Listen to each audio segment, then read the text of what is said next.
Bonjour tout le monde, j'espère que vous allez bien. Nous allons aujourd'hui aborder un thème sur lequel vous me posez énormément de questions. À chaque fois que j'ouvre une foire aux questions sur Instagram, ça revient dans les questions. Je reçois aussi très souvent cette demande dans les commentaires de mes vidéos. Ça va concerner tout ce qui est le budget beauté, le budget hygiène, le budget cheveux, etc. Comment j'intègre ça dans mon budget, puisque si vous ne connaissez pas ma chaîne, je parle très souvent de frugalisme. Je parle du fait d'économiser parfois le plus d'argent possible en fonction de nos ressources.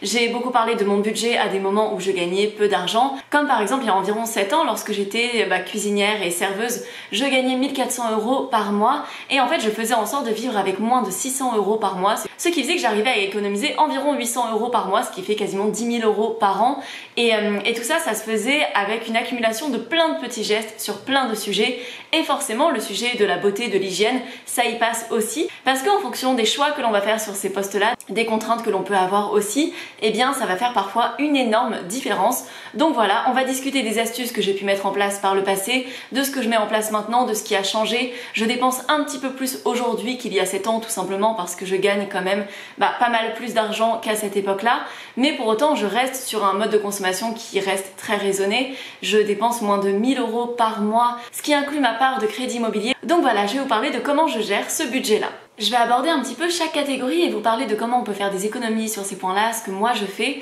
Donc par exemple, on va commencer avec le savon, c'est tout bête, mais là pour le coup j'ai un peu la même routine qu'à l'époque, j'achète des savons solides. À l'époque je les achetais au marché, je prenais pas forcément le savon le moins cher qui soit, parce que ça reste quelque chose qui dure extrêmement longtemps. Un savon solide, généralement, ça coûte beaucoup moins cher que de se laver avec du gel douche. C'est aussi plus écologique en termes de déchets, vous le savez, je suis pas particulièrement zéro déchet, mais en tout cas sur cette catégorie-là, je trouve que c'est pas très contraignant de se laver avec un savon solide, donc ça me va très bien. Aujourd'hui j'en utilise un à l'huile d'avocat qui me coûte 3,99 €. C'est à peu près le prix des savons que j'achetais à l'époque. Je prenais un petit peu, vous savez, les savons à l'huile d'olive qu'on trouvait sur le marché. Aujourd'hui, je prends un savon à l'huile d'avocat. Et voilà, ça reste un budget très raisonnable. On achète occasionnellement du gel douche quand on voit une promotion qui peut être intéressante, mais c'est pas ce qu'on utilise en priorité. Au niveau du dentifrice, sur les 10 dernières années, on est passé par pas mal de choses. On a testé des dentifrices sans fluor, des dentifrices solides, des dentifrices faits maison aussi, des dentifrices bio, etc. Au final, ce sur quoi on est finalement resté, c'est le dentifrice classique. On est plutôt revenu dessus, on va dire. C'est finalement ce qui me convient le mieux. Je n'ai pas été convaincue par tout ce qui était sans fluor. Au niveau des retours que j'ai pu lire sur des personnes qui faisaient leur dentifrice maison, il y a beaucoup de gens qui en sont revenus parce que c'est pas forcément idéal. Pour nous, la santé de nos dents, c'est vraiment très important et au final, on prend vraiment des dentifrices classiques de supermarché, type Colgate par exemple. Et la particularité qu'on va avoir, c'est qu'on en utilise vraiment très peu. Très souvent, on est incité à mettre beaucoup plus de dentifrice que ce dont on a besoin. Dans les pubs, on va souvent voir les gens étaler comme ça une grosse quantité de dentifrice sur la brosse à dents. Vraiment, moi j'en mets un tout petit peu, ça veut dire que je fais sortir un tout petit peu de dentifrice.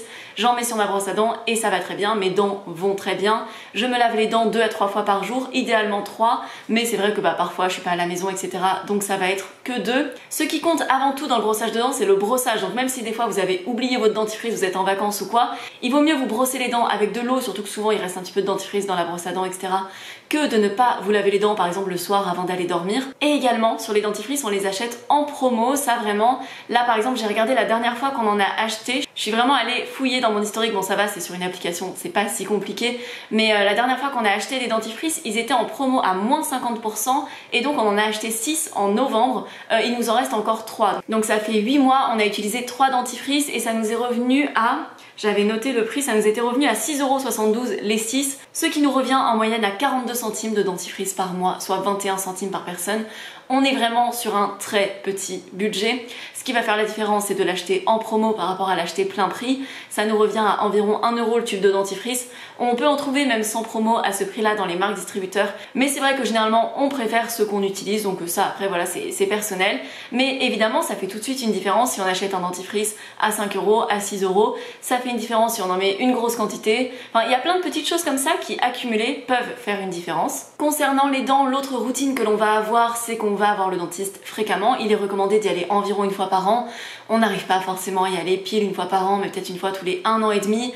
On fait un détartrage, on fait un contrôle, à chaque fois tout va bien, on n'a pas de caries, enfin tout est parfait au niveau de nos dents, donc tant mieux, parce que les problèmes de dents et les problèmes au niveau des yeux aussi, ce sont des choses où quand ça commence à s'accumuler, ça peut vraiment représenter un fort coût mais aussi une forte charge mentale, beaucoup de problèmes, etc. Donc c'est vrai que c'est important de prendre soin de sa santé en général, mais c'est vrai qu'au niveau des dents, c'est bien d'avoir des bonnes habitudes. Au niveau de la brosse à dents, on utilise des brosses à dents en bambou.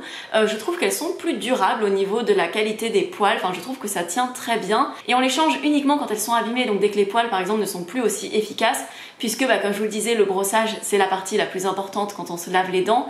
Et par contre souvent les marques de brosses à dents type Signal vont recommander de changer de brosse à dents tous les 3 mois. Nous c'est pas vraiment ce qu'on fait. Après sur ça, suivez les conseils de votre dentiste vraiment. Surtout ce qui est du domaine à la santé, faites en fonction de ce qui vous paraît le mieux, en fonction de votre professionnel de santé. Mais nous c'est vrai qu'on va ébouillanter notre brosse à dents de temps en temps parce que ça permet d'éliminer toutes les bactéries, puisque c'est quelque chose qu'on met dans notre bouche, même si on le lave fréquemment, ça reste sur le bord du lavabo, ça peut être exposé aux bactéries, etc. Donc nous on va les ébouillanter de temps en temps, ça permet tout simplement d'éliminer les microbes et après on les change une fois que les poils sont abîmés, mais c'est pas tous les 3 mois, ça dure beaucoup plus longtemps que ça. Après sur ça, vous faites comme vous le sentez. Alors concernant l'aspect shampoing et après shampoing, pendant des années j'avais la routine la plus minimaliste qui soit, puisque je me lavais les cheveux simplement à l'eau chaude. C'était une routine que j'avais trouvée et qui me convenait bien puisque j'ai un cuir chevelu très sec et donc il produit très peu de sébum, ce qui fait que le peu de sébum que j'ai, ça permettait de l'utiliser pour mes cheveux tout simplement pour ne pas avoir le cuir chevelu trop sec. Et en fait dès que j'utilisais des shampoings, ça avait tendance vraiment à décaper et peu importe, j'ai testé des tonnes de shampoings, ça me décapait beaucoup les cheveux et donc en fait après ça me grattait le cuir chevelu tout simplement et donc c'était l'alternative que j'avais trouvée. Je me lavais les cheveux uniquement lorsque j'allais me baigner dans la mer ou dans la piscine ou voilà, ou dès que vraiment j'avais passé une soirée avec des gens qui fumaient, etc. et que mes cheveux, j'avais le sentiment qu'ils étaient vraiment sales et que l'eau ne pouvait pas suffire à les nettoyer.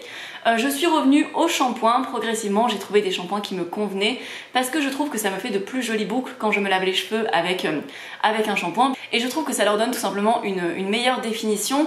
Aujourd'hui j'utilise un shampoing solide et un après-shampoing solide qui me conviennent très bien, qui coûtent aussi 4 € pièce, donc voilà, et ça me dure très longtemps puisque je me lave les cheveux maintenant avec du shampoing mais j'ai toujours pas vraiment besoin de les laver très souvent, donc je les lave environ une fois par semaine au grand maximum. Parfois ça peut m'arriver d'espacer un peu plus les shampoings. Parfois je vais être ailleurs, j'ai pas forcément mes shampoings sur moi, je vais me laver les cheveux à l'eau et ça marche bien aussi.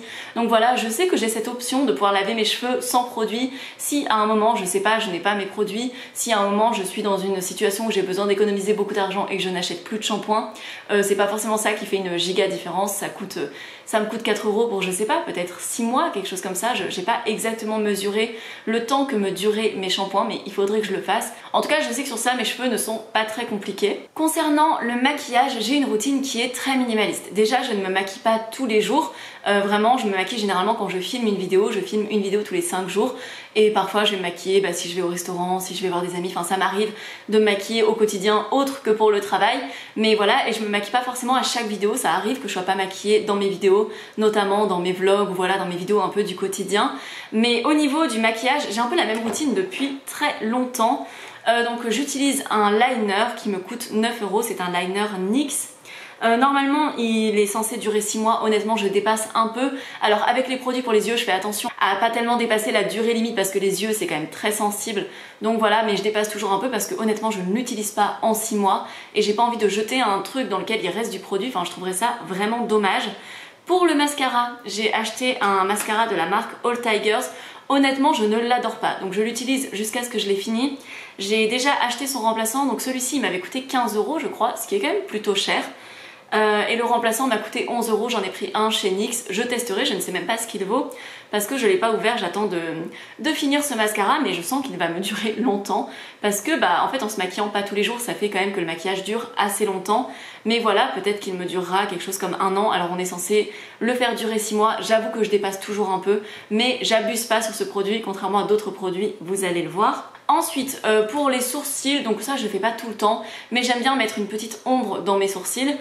J'utilise ce produit que j'ai acheté à H&M pendant que j'étais étudiante, donc ça fait très longtemps. J'utilise cette partie là, comme vous pouvez le voir il y en a presque plus, et un petit peu celle du milieu, donc la partie un peu la teinte blonde et la teinte châtain. Mais là j'en aurai bientôt plus, donc j'achèterai quelque chose d'autre pour les sourcils parce que je vais pas utiliser du noir puisque ça correspond pas à la couleur de mes sourcils. Les couleurs au-dessus c'est pour se maquiller, mais moi j'aime pas trop les maquillages avec du gris, donc je pense que quand j'aurai fini totalement la partie sourcils, je la donnerai à quelqu'un. Et j'ai ce crayon que j'ai acheté chez ELF, je crois que la marque n'existe plus en France d'ailleurs, mais je l'ai acheté il y a quelque chose comme 10 ans, enfin vraiment, je l'ai acheté il y a très longtemps et ça pareil, je sais plus quand je l'ai acheté, mais je me rappelle que j'étais à la fac de psycho, donc ça veut dire que c'était il y a au moins 7 ans, 8 ans, quelque chose comme ça. Un de mes produits préférés en termes de maquillage, c'est la BB Cream de Garnier que j'utilise depuis que je suis au lycée. Je crois que j'ai commencé à utiliser ce produit quand j'étais en seconde et c'est littéralement le produit pour le teint que j'ai toujours utilisé. J'en ai testé d'autres à des moments, j'en avais testé des bio, j'en avais testé de chez Avril par exemple que j'avais pas du tout aimé.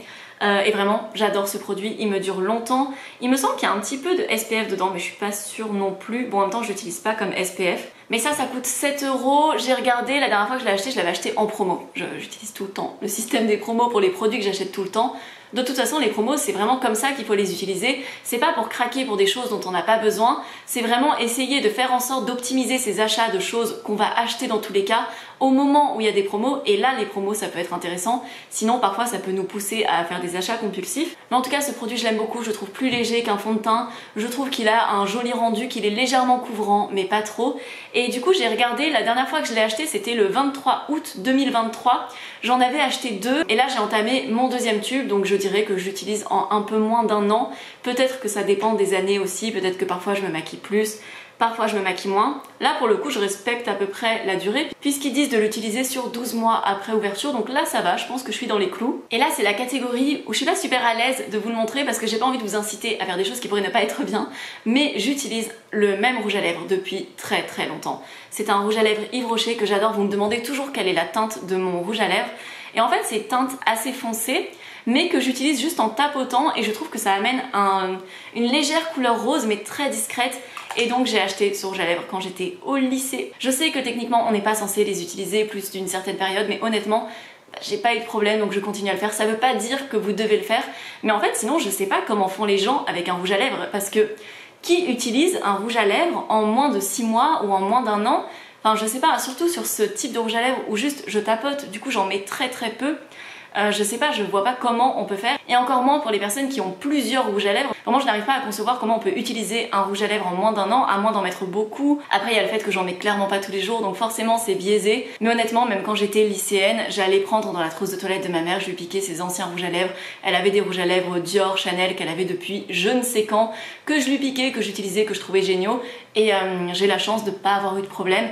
Après c'est vraiment, pour le coup c'est un rouge à lèvres que j'utilise moi uniquement. Si un jour il a un changement de texture, de couleur, de quelque chose qui fait que j'ai un doute, je ne l'appliquerai pas et je ferai attention. Mais voilà, je vous dis pas de faire pareil, je dis juste ce que je fais pour le coup. Et je serais très triste le jour où je l'aurai fini, même si j'ai encore un peu de marge, hein, il y en a encore un petit peu. Mais du coup c'était un rouge à lèvres Yves Rocher d'une collection de Noël d'il y a environ 10 ans. Voilà, mais j'adore ce rouge à lèvres. Alors ce n'est pas dans la catégorie du maquillage, mais je le mets dans cette catégorie quand même, la crème solaire. Jusqu'à à peu près mes 24-25 ans, j'étais pas très assidue sur la crème solaire. J'avais pas forcément trouvé celle qui me convenait, j'avais notamment des crèmes solaires bio parce que j'essayais de prendre quelque chose qui soit plutôt propre pour l'environnement, mais des fois elles s'appliquaient mal, des fois elles étaient pas pratiques, du coup j'en mettais pas assez. Jusqu'à ce qu'avec Didier on se prenne un énorme coup de soleil il y a 3-4 ans, quelque chose comme ça. On était avec des amis à la plage, il n'y avait pas d'ombre du tout. Eux ils avaient la peau plutôt foncée, donc ils ont quand même une protection, même avec une peau foncée on peut avoir des coups de soleil, on peut avoir des cancers de la peau, etc. Il faut mettre de la crème solaire, peu importe notre couleur de peau, mais on va dire qu'ils avaient une protection naturelle un peu plus élevée que nous qui avons la peau quand même assez claire, et donc on s'est pris un giga coup de soleil. Depuis on est devenu quand même très prudent sur la crème solaire parce que c'est pas bon du tout de se prendre un coup de soleil. Même des petits coups de soleil ça veut déjà dire que notre peau a été agressée, et j'avoue que j'ai arrêté les crèmes solaires qui s'appliquaient mal, qui donnaient pas envie d'en mettre souvent. Ce que je fais c'est que j'utilise celle de chez Lidl, donc j'ai utilisé celle de la gamme orange, mais apparemment elles sont pas terribles en termes de composition, même si il a été montré que globalement au niveau des risques il valait mieux mettre de la crème solaire même si la composition n'est pas parfaite, parce que au niveau des dangers des additifs qu'il y a dedans versus le risque de cancer de la peau, il vaut mieux les additifs, mais c'est mieux déjà quand on peut de mettre un chapeau, de se couvrir, de rester à l'ombre, etc. On va dire les protections un peu mécaniques où juste on ne se met pas au soleil, c'est déjà une bonne protection. Et après au niveau de la crème solaire, maintenant on utilise la gamme verte de Lidl qui pour le coup ne contient pas les additifs qui sont dangereux et qui s'étalent bien. Là je galère à en retrouver cette année, j'ai retrouvé celle pour le corps, j'ai pas retrouvé celle pour le visage. On prend de la SPF 50, je sais qu'il y a eu une polémique à un moment où leur 50 n'équivalait pas vraiment à du 50 et peut-être que depuis ils l'ont corrigée, je ne sais pas exactement. En tout cas, elle me convient bien, je n'ai pas pris de crème solaire depuis que je l'utilise. Et en fait cette année, avec Didier, on a fait beaucoup de tennis cet hiver, en plein midi, donc même si on est en hiver, on est quand même à Marseille, il y a du soleil, et on se protège et on n'a pas pris de coup de soleil. Là cet été on n'a pas pris de coup de soleil pour le moment, on va toucher du bois parce que ça peut toujours arriver même quand on est prudent. Mais en tout cas pour le moment rien à déclarer, on fait quand même attention, on évite de s'exposer dans les heures les plus chaudes de la journée, etc. Et j'avais aussi envie de parler, pareil j'ai intégré ça dans le domaine du maquillage, c'est pas du maquillage mais bon je l'ai mis là, je sais pas pourquoi. Au niveau des déodorants, ceux qui me conviennent le mieux viennent de chez Lidl aussi. Vraiment il n'y a pas de sponsorisation dans cette vidéo, je vais parler de plein de marques. Tout simplement parce que je vous parle de ce que j'utilise, mais je suis sponsorisée par personne au sein de cette vidéo. Dès que je suis sponsorisée par quelqu'un, j'en suis très fière et je le dis. Mais là, ce n'est pas le cas. J'utilise des déos de chez Lidl, donc là c'est la version classique déodorant qui n'est pas anti-transpirant, que je vais utiliser quand je fais pas spécialement de sport ou quoi et que j'ai pas besoin d'une giga protection, mais juste voilà j'ai envie d'un peu de déodorant, j'utilise celui-ci. Et j'utilise la version anti-transpirante quand je fais du tennis ou à certains moments de mon cycle. Je sais pas vous comment ça fonctionne, mais moi il y a des moments dans mon cycle où je transpire plus qu'à d'autres moments, je sais pas pourquoi, mais avec le temps je me suis rendu compte de ça et il est très efficace. Enfin je transpire quand même mais il y a juste pas d'odeur en fait. Enfin vraiment ça masque absolument toutes les odeurs parce que des fois il y a des déodorants, je trouve, on les met et on sent l'odeur de la transpiration plus du déodorant et je trouve qu'il n'y a rien de plus désagréable que de sentir cette espèce d'odeur hybride de transpiration parfumée. Enfin j'aime pas du tout, donc ça je le trouve génial. L'un comme l'autre sont pas chers du tout, je crois que celui-ci est à 1 euro, que celui-ci coûte dans les 1,19€, 29€, quelque chose comme ça, enfin vraiment pas cher du tout et il dure quand même assez longtemps. Au niveau des produits d'entretien que j'utilise, donc déjà il y a pour beaucoup de choses j'utilise la simplicité, c'est-à-dire du bicarbonate de soude et du vinaigre blanc, vraiment je trouve ça très efficace, que ce soit pour remplacer l'adoucissant dans une machine à laver, que ce soit pour nettoyer les toilettes, voilà, enfin il y a plein de choses pour lesquelles je trouve que c'est très pratique. J'utilise aussi des produits en poudre qu'on doit réhydrater ou alors de la lessive en poudre, donc avant j'achetais ces produits, depuis quelques années je suis en collaboration avec une marque qui me les offre lorsque j'ai une collaboration avec eux, donc ça me permet d'économiser sur ce point là, même si je suis payée par la marque, je ne suis pas payée en produits, ça représente une part anecdotique de mon contrat avec eux, mais en tout cas c'est pratique au quotidien de ne pas avoir de frais sur ces produits là. Je les trouve géniaux dans tous les cas, je les achèterai dans tous les cas, mais bon je suis totalement transparente sur ces points là donc je vous le dis. Mais sinon globalement ce qui permet d'économiser sur ces points, déjà profiter des promos. Comme pour les autres catégories, je trouve que souvent ça peut être intéressant. Il y a le fait d'utiliser avec modération. C'est comme pour le dentifrice ou comme pour le shampoing, j'en ai pas parlé, mais souvent on utilise beaucoup trop de shampoing, d'après-shampoing, etc. Utiliser les produits avec modération, très souvent on en utilise beaucoup trop. Et en fait ça c'est quelque chose qui peut faire beaucoup plus d'économie que de regarder le prix au kilo, c'est simplement de regarder la quantité que l'on utilise et d'éviter le gaspillage. Vraiment ça peut faire énormément d'économies. Et il y a aussi le fait d'essayer d'anticiper sur certains points. Parfois utiliser un peu d'huile de coude, parfois simplement faire les choses au bon moment, ça permet d'économiser beaucoup d'argent. C'est pas pour vous faire culpabiliser, on fait au mieux selon sa charge mentale, selon ce que l'on peut faire parfois. On n'a pas une organisation qui permet de faire les choses au bon moment, etc. Mais par exemple, quand je vais faire du houmous dans mon blender, si je nettoie mon blender immédiatement ou si mon copain nettoie le blender immédiatement, puisque dans notre organisation c'est majoritairement moi qui cuisine, lui qui nettoie après que j'ai fait la cuisine, de nettoyer le blender directement après avoir fait du houmous par exemple, ça évite d'avoir les pois chiches qui vont un peu croûter sur le truc. Ça va être super relou à nettoyer alors que si on le fait directement c'est vraiment facile. On peut limite mettre juste un tout petit peu d'eau, un petit peu de liquide vaisselle, on relance le blender, après on passe un tout petit coup de brosse et c'est lavé, alors que si on attend quelques heures ça va être beaucoup plus long à nettoyer, on va utiliser plus de produits, etc. et c'est valable pour beaucoup de choses. Et c'est pareil au niveau des vêtements, essayez de ne pas forcément surlaver vos vêtements. Parfois on a un peu cette phobie du vêtement sale, etc. et il y a des choses qu'on va laver beaucoup trop souvent ou des vêtements qu'on a portés juste 2 heures et on n'a pas envie d'être vu en portant le même vêtement le lendemain ou je sais pas quoi, donc on le met au sale alors qu'en fait s'il est pas sale il n'y a pas forcément de raison de le laver. Ça peut faire des économies en permettant d'acheter des vêtements moins souvent parce que malgré tout on abîme un petit peu nos vêtements quand on les lave. C'est beaucoup plus écologique de moins laver ses vêtements et surtout ça utilise moins de produits. Alors je suis pas en train de vous dire de pas laver vos vêtements, évidemment lavez vos vêtements, faites en sorte d'avoir des vêtements propres, c'est mieux d'éviter les problèmes de peau, d'éviter d'avoir des vêtements qui sentent mauvais, etc. Mais vraiment, faites-vous confiance, fiez-vous à vos ressentis, si votre vêtement n'est pas sale, vous n'êtes pas obligé de le laver, il n'y a aucun problème à reporter quelque chose qui a été porté, si on n'a pas transpiré dedans, si le vêtement est toujours propre, s'il n'y a pas de taches, etc. Enfin voilà, c'est quelque chose qui peut aussi faire économiser de l'argent et de la charge mentale. Nous allons passer au point numéro 6 qui est le coiffeur. Pendant environ 5 ans, j'ai dépensé 0 € en coiffeur, tout simplement. Je coupais vite fait mes pointes moi-même, j'avais une copine qui me prêtait des ciseaux de coiffeur et je le faisais. Et sinon, mes cheveux ont pas mal poussé, il n'y avait pas de balayage, de décoloration, etc. qui était fait dessus, donc forcément ils ont bien aimé. Mais à un moment, j'ai eu envie de revenir un petit peu avec un balayage. J'aime bien le fait d'avoir quelques reflets blonds dans mes cheveux, donc là je sais pas dans quelle mesure ça se voit parce que ça fait littéralement 10 mois que je n'y suis pas allée, mais donc je vais y retourner prochainement. La prestation coûte 80 € pour un balayage, plus le fait de couper mes cheveux. Ça peut paraître cher, ça peut ne pas paraître cher, ça dépend. Je sais que s'il y a des personnes qui n'ont jamais fait de décoloration, ça peut leur paraître assez cher.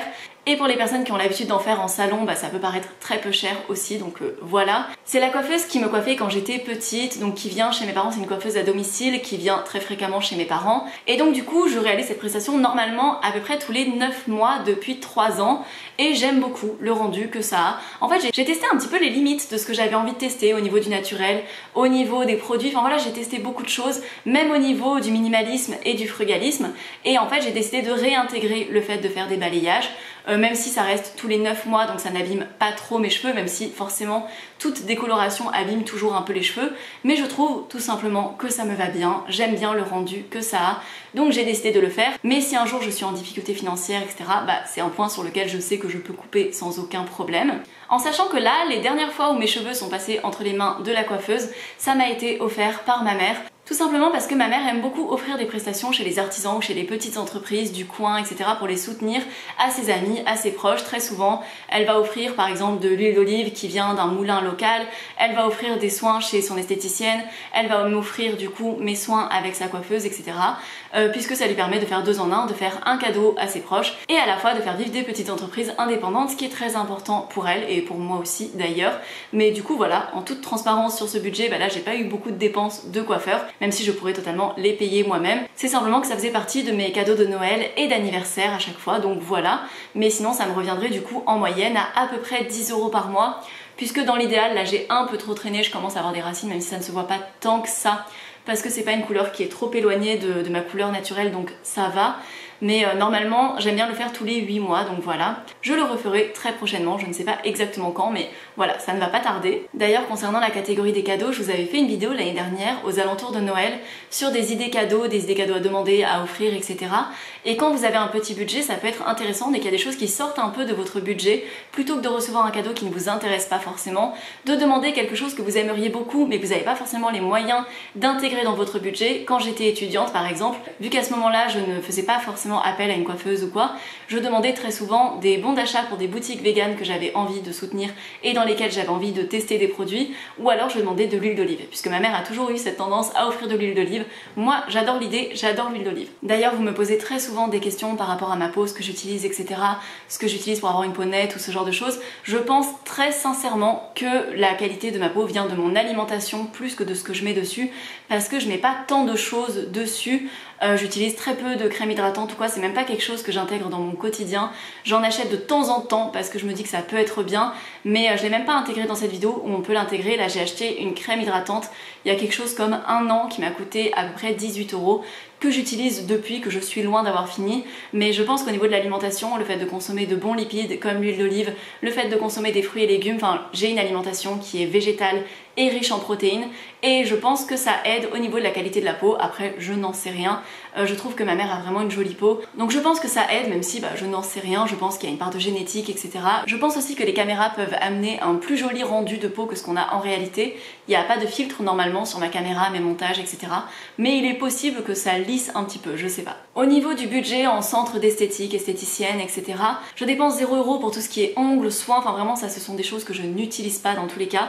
Ça je trouve qu'aujourd'hui ça peut représenter un budget énorme, les ongles. Je vois énormément de gens qui ont intégré ça, le fait d'avoir des faux ongles ou du vernis semi-permanent, etc. dans leur routine, et qui l'intègrent dans leur budget mensuel. Alors vraiment, chacun fait parfaitement comme il veut sur son budget. On a tous nos petits plaisirs qui peuvent être raisonnables, qui peuvent être déraisonnables. Chacun fait comme il veut. Je trouve que ça peut vraiment représenter un gros budget. Je mettais pas mal de vernis quand j'étais au lycée, j'en avais plein, je les ai tous donnés à un moment parce que je n'en mettais plus. Je trouvais que c'était trop de charge mentale et finalement moi j'aime bien les ongles sans vernis. Donc voilà, même si je crois que j'en ai mis une fois cette année sur mes mains. Et pour mes pieds, j'ai gardé un de mes vernis, c'était un vernis rouge noir de Chanel que j'avais acheté il y a 10 ans, ou qu'on m'avait offert je crois. crois, pour Noël plutôt, qui n'est absolument pas vegan. J'ai pas envie de faire la promotion de ce vernis ou quoi que ce soit, mais simplement vu que j'en mets que sur les pieds, et je sais pas si vous aussi vous mettez du vernis sur vos pieds que l'été et finalement vous en mettez 2 fois dans l'été et ça tient à peu près tout l'été, mais voilà, donc vu que j'utilise très peu, il me dure très longtemps. Cette année j'en ai pas mis, mais peut-être que j'en mettrai, je sais pas exactement, mais voilà, c'est tout pour la catégorie sur les ongles. Mais par contre, chez l'esthéticienne, je vais faire une séance par an de lumière pulsée pour mes aisselles, puisqu'il y a environ 7 ans j'avais fait de l'épilation définitive pour mes aisselles. C'était chez l'esthéticienne du village de ma mère, encore une fois. J'avais demandé ça comme cadeau de Noël à mes parents parce que j'avais pas forcément les moyens de me le payer, et encore une fois j'allais sur des choses que je trouvais fonctionnelles pour moi, donc je m'étais fait offrir ça. Je trouve ça très pratique, je ne regrette pas. En vrai il faudrait que je fasse quelques séances d'affilée pour conclure la chose et pour que ça ne repousse plus du tout, mais j'ai pas forcément le timing pour réussir à y aller pile au moment des séances. Enfin, il y a quand même à chaque fois un planning assez régulier à tenir, donc pour le moment je fais une séance d'entretien par an. Il me semble que l'esthéticienne me propose toujours un tarif étudiant parce que pareil, elle me connaît depuis que je suis petite, donc je crois que ça coûte 35 € une fois par an, donc vraiment tarif très raisonnable. Au niveau du budget pour l'épilation, rasage, etc. Bon, déjà on n'est pas obligé de le faire, c'est libre à chacun de choisir de le faire ou non, qu'on soit un homme ou une femme. Vraiment on fait ce que l'on veut avec son corps et on n'a pas à juger le corps des autres dans tous les cas, enfin jamais en fait. Mais donc pour cette catégorie là, j'ai un épilateur électrique qui fait aussi tondeuse que j'avais acheté quand j'étais adolescente et que j'utilise encore. Il marche très bien, donc si un jour il arrête de fonctionner, j'en rachèterai probablement un parce que je trouve ça très pratique. Et sinon, pour les fois où j'ai la flemme d'utiliser l'épilateur, je vais utiliser des rasoirs jetables, mais en sachant que dans mon cas, ils sont pas si jetables que ça, parce que vraiment, je crois que j'ai acheté un paquet de 10 rasoirs il y a une éternité, et vraiment, moi je les utilise jusqu'à ce que vraiment ils ne marchent plus, jusqu'à ce qu'on les passe et que ça ne rase pas, parce que les lames ont été émoussées avec le temps. Mais donc voilà, enfin moi je l'utilise pas juste 2 ou 3 fois, enfin vraiment j'utilise beaucoup, donc ça fait que c'est quelque chose qui rentre même pas en compte dans mon budget. Enfin ça doit représenter, je sais pas, quelque chose comme 8 €, je sais même pas combien ça coûte les rasoirs jetables. La dernière fois que je les ai achetés, c'était très probablement en promo d'ailleurs, mais je sais pas, ça devait coûter quelque chose comme entre 5 et 8 € je dirais, et ça devait être il y a des années, donc voilà, ça reste un budget anecdotique. Le budget vêtements. Pendant des années, pareil, j'ai très peu consommé de vêtements. J'ai été énormément sur un roulement des vêtements que j'avais du lycée. Parfois j'avais des copines qui me donnaient des vêtements quand elles avaient la flemme de les vendre sur Vinted ou ce genre de choses, ou parfois je les échangeais contre autre chose. Enfin voilà, j'avais vraiment ce système-là pendant longtemps. Il y a un moment où j'ai décidé de racheter quelques vêtements, donc je suis passée par l'occasion, mais j'ai aussi acheté quelques vêtements neufs, et je dirais que maintenant par an j'achète quelques pièces neuves, pas énormément. Je dois acheter quelque chose comme 4 à 5 pièces neuves par an, ce qui me paraît énorme quand je compare à ce que je faisais avant, mais en même temps des fois je compare juste à ce que je vois autour de moi et je me dis qu'en fait ça va. Et parfois j'achète des pièces de fast fashion parce que des fois je craque sur un truc que je trouve vraiment beau, et je me dis vraiment que c'est pas si grave d'acheter 1 ou 2 trucs de fast fashion, que le gros problème avec les vêtements c'est la surconsommation, même quand ce sont des marques éthiques. Là par exemple cette année j'ai acheté 2 robes comme ça neuves chez une marque éthique que je trouve absolument sublimes. Donc il y a celle-ci et il y en a une autre qui est un petit peu verte, que vous avez déjà vue en vidéo aussi, je les trouve trop belles. Très honnêtement, j'aurais très facilement pu surconsommer chez cette marque. J'aurais eu très envie d'acheter une dizaine de robes parce que je les trouvais toutes trop belles, mais j'en ai acheté que 2, j'ai été raisonnable. Parce qu'en fait, même quand on est sur des secteurs éthiques, c'est pas idéal de consommer des tonnes de vêtements, c'est pas soutenable pour la planète. Parfois je regarde des vlogs de personnes qui n'ont rien en commun en vrai avec moi, mais juste j'aime bien la personnalité des gens, donc je regarde ces vlogs, je trouve que c'est toujours des contenus que j'aime bien regarder, et parfois je vois les habitudes de consommation des gens et je me dis qu'en fait ce serait un rythme qui serait insoutenable avec un salaire normal, parce que forcément dans l'influence il y a des salaires qui peuvent être très variables. Il y a le fait aussi que parfois on peut se faire offrir des choses. Parfois quand je vois les hauls des gens, ce sont des vidéos où les gens présentent tous leurs vêtements, mais parfois c'est juste mis au sein d'un vlog que je regarde qui est porté sur autre chose.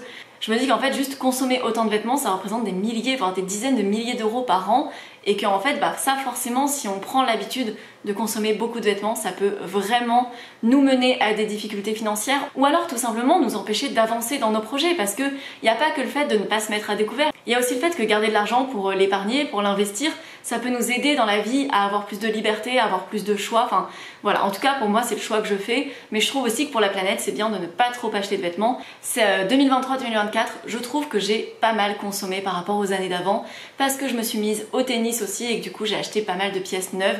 Quand je dis pas mal, c'est quelque chose comme, je sais pas, 5 ou 6 vêtements. Et voilà, je vais essayer de me limiter sur ça un petit peu l'année prochaine.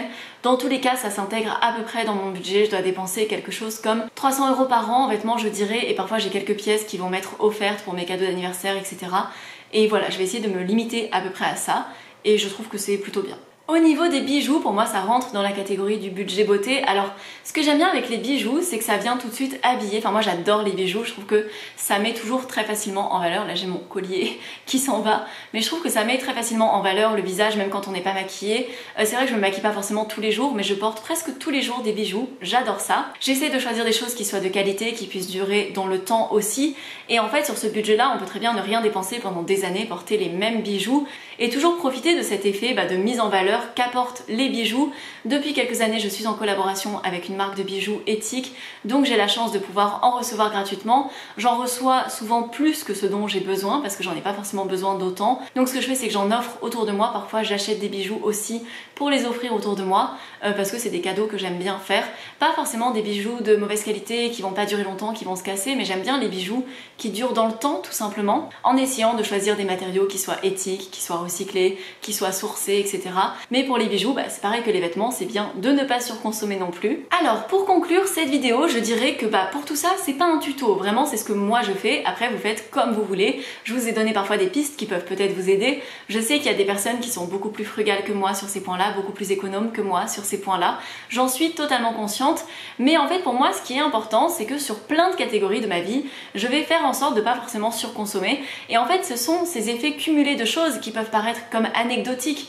Acheter un déodorant à 1,29 € au lieu d'un déodorant à 6 €, c'est peut-être que quelques euros d'économie, mais en fait ça, plus autre chose, plus encore une autre catégorie, ce sont des choses qui vont faire en sorte que au final mon budget global est très raisonnable, que ça me permet d'économiser beaucoup d'argent. Je vous partage chaque année ce que j'ai prévu d'économiser et ce que j'ai économisé en fin d'année. On économise quand même de très grosses sommes par an. Ça va bien évidemment être dû au fait qu'aujourd'hui on a de meilleurs revenus qu'avant, mais même au moment où on avait de petits revenus, où moi je gagnais plus ou moins le SMIC et où Didier était alternant, c'était toutes ces petites astuces qui nous permettaient d'économiser beaucoup d'argent. Ce sont ces astuces qui nous ont permis d'acheter notre premier appartement, de pouvoir ensuite mettre de l'argent de côté pour en acheter un deuxième, etc. Enfin vraiment, ce sont des petites choses qui augmentent votre capacité d'épargne de 1%, de 2%, de 4% par-ci par-là. Il y a des choix qui peuvent être plus radicaux que d'autres, comme par exemple agir sur la surface de son logement, choisir de ne pas avoir de voiture, etc. quand on en a la possibilité. En fait, tous ces points vont s'accumuler et vont nous donner un énorme levier.